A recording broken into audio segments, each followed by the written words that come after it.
Hey, what's up, my friends? Today we are going to be watching a clip from Critical Drinker. He's pretty. I like him. He's funny, and he always has a really good take, interesting viewpoint on movies and what is good, what is bad, and he definitely has his own unique taste for sure.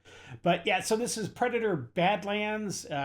Disney has Fox's IP now, or the rights to the IP. So of course they're gonna bleed it dry, and I hope this movie is good. It looks, the concept looks good, but I think the execution is going to be falling short. All right, let's take a listen to what the Critical Drinker has to say. All right.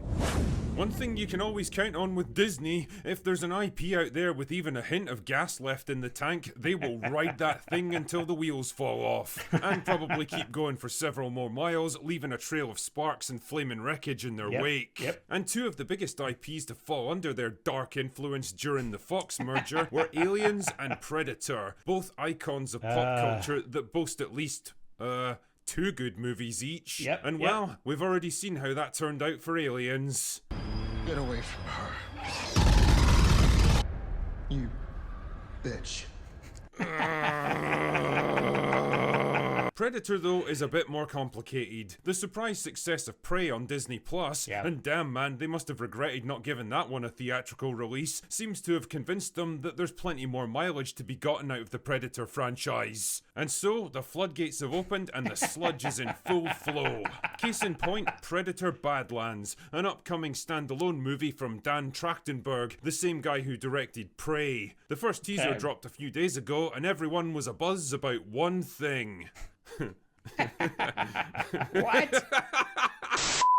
Okay, look, I know that appearances can be deceptive and sometimes the VFX are a bit unfinished in shots like this and blah blah blah.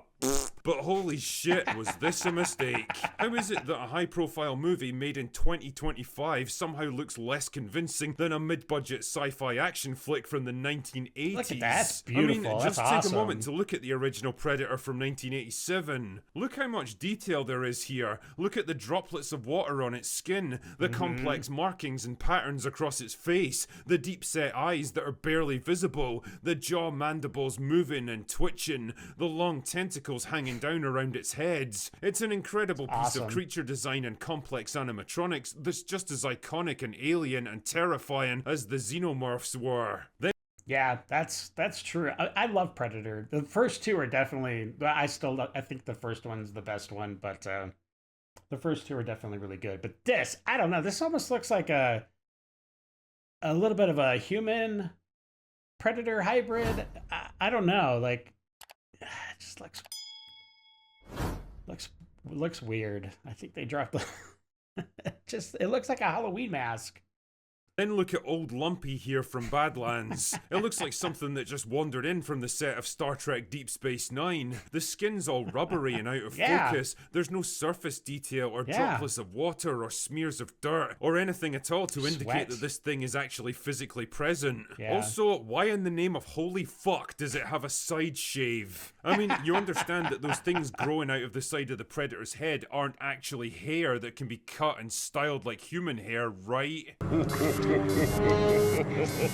Showing it in broad daylight was also the worst possible decision because every visual flaw and shortcoming is exposed for the whole world to see. Look, I'm under no illusions about the original prosthetic either, right? There's a very obvious reason why movie monsters like this and the xenomorphs are usually shown in darkness. All those shadows and pale moonlight help to hide the moving parts, disguise the fact that it's basically just a stuntman in a rubber suit, and make the whole thing look a whole lot more intimidating than it probably was.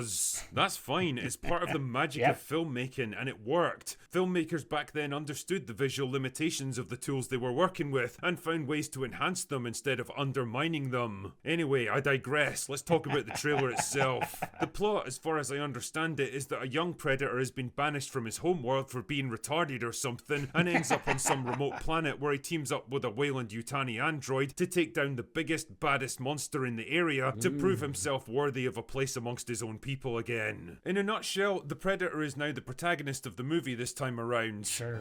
It's a bold strategy, Cotton. Let's see if it pays off for them. I mean, I'll at least give them credit for doing something a bit different with this Yeah. one. There's only so many times you can pit a group of guys with guns against a lone predator that kills them off one by one while they slowly come to grips with the enemy that they're facing, and conceptually it's a neat idea to mix things up a little and flip the dynamic here. I'm just not entirely convinced that an 8-foot tall monster whose entire vocabulary consists of and is the kind of protagonist that audiences are likely to get behind. Also, and this could be just a personal thing, but I'm not sure I want to know more about the predators as a species. I don't really want to know what their society or their homeworld looks like, or how they interact with each other, or what they get up to in their spare time. Much like the xenomorphs, their fascination always lay in their mystique. Yeah, the movies would drop little hints about larger events and a more complex social structure, but we were still mostly kept in the dark about them, and that was unquestionably a good thing. As I've said many times before, questions like this are usually way more interesting and compelling than any answers a filmmaker could give. Just ask Ridley Scott. The attempt to merge this movie with the Alien franchise is another red flag for me, because every time these two IPs have tried to crossbreed, the results have ranged from mediocre slop to painfully bad to downright baffling. The connection here is Thea, a Weyland-Yutani android from an unknown time period in the Alien franchise, who seems to have ended up on the same planet as the big lads. Right.